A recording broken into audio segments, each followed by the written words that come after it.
प्रिय बंधुगण मु आपणकर प्रिय युवकवि मनोज कुमार आपण नहीं आसी आज आउ एक नूतन कविता बाली यात्रा।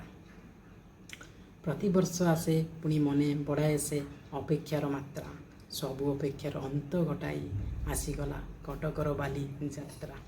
सबु वर्ष भावे बुली जावाई हेले पहुँची पारे सेठी एथर निश्चय बुलवाक जीवी सीएमसी रु आसी चिठी बुलाबुली सारी मजा नेबी पुणी समस्त खाइबा द्रव्यर एथर मुख्य आकर्षण इनफिनिटी वर्ल्ड बाहरी थिला खबर।